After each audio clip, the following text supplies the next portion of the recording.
नमस्कार दोस्तों। दुनिया में बहुत सी ऐसी रोचक चीज़ें हैं जो लोगों के लिए आज भी रहस्य बनी हुई है। कई लोग इन चीज़ों के रहस्य को रहस्य ही रहने देते हैं। वहीं कई ऐसे प्राणी भी होते हैं जो इसकी तह तक भी चले जाते हैं। दोस्तों, ताजमहल तो आपने देखा ही होगा, इसका इतिहास भी लोग जानते हैं, लेकिन ताजमहल के बारे में आज भी कई बातें ऐसी है जिसके बारे में लोग नहीं जानते।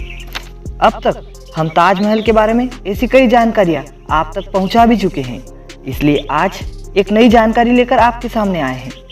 यकीन मानिए, इसके बारे में न पहले कभी सोचा होगा और न ही आपने सुना होगा। तो दोस्तों, चलते हैं आगे की जानकारी की ओर। अब सबसे पहले इस बात को जान लीजिए कि ताजमहल बनाने के लिए सीमेंट का इस्तेमाल नहीं किया गया। वो इसलिए क्योंकि शाहजहां का ताजमहल साल 1631 से लेकर 1648 के बीच बनकर तैयार हुआ था।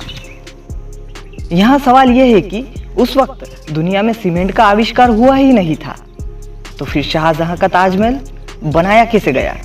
दरअसल बात ऐसी है कि उस दौर में जब सीमेंट नहीं बना था, तब प्राचीन इमारतों को बनाने के लिए एक खास पेस्ट का इस्तेमाल किया जाता था। ताजमहल बनाने के लिए भी ऐसे ही एक पेस्ट का इस्तेमाल किया गया।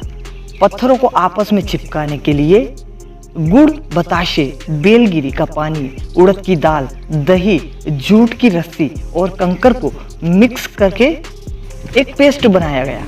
इसके बाद उसे चूने के पानी में मिलाया जाता था। इस तरह एक सेमी सॉलिड मटेरियल तैयार हुआ, जिसके बाद ताजमहल जैसी इमारतों को तैयार किया जाता था।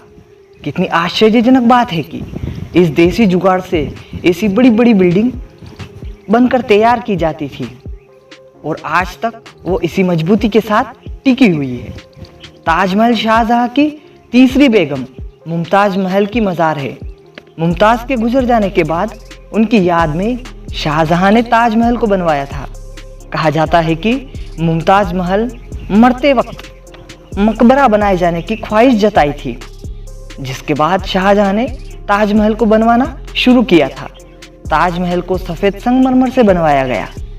इस चार कोने में 4 मीनारें हैं। शाहजहां के इस अद्भुत चीज़ को बनाने के लिए बगदाद और तुर्की से कारीगरों को बुलवाए गए।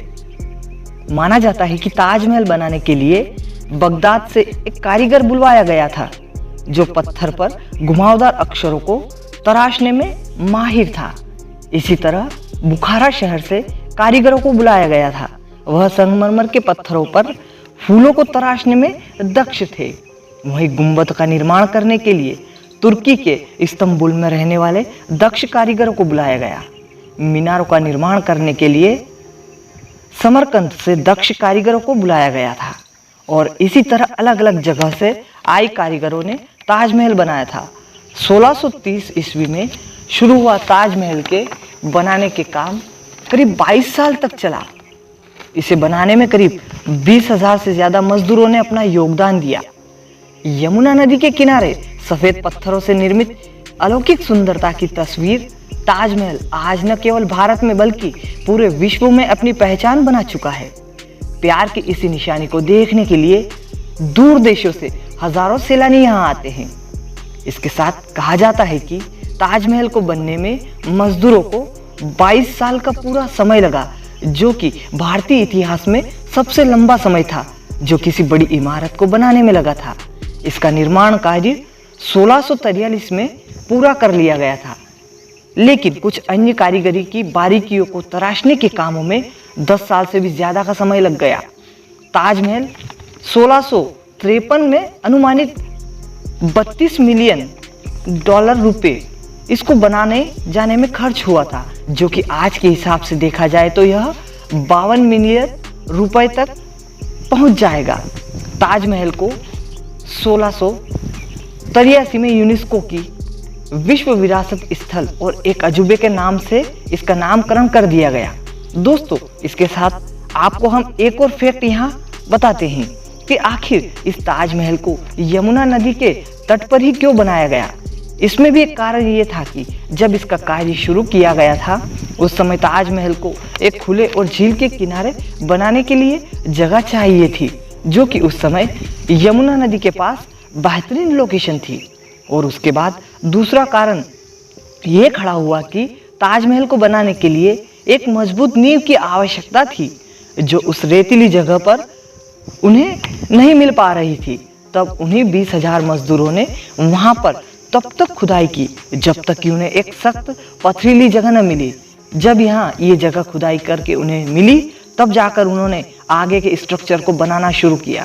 उस वक्त उन्होंने नींव को बनाने के लिए एक ऐसी लकड़ी का उपयोग किया जो उसकी एक खासियत के लिए माहिर मानी जाती थी।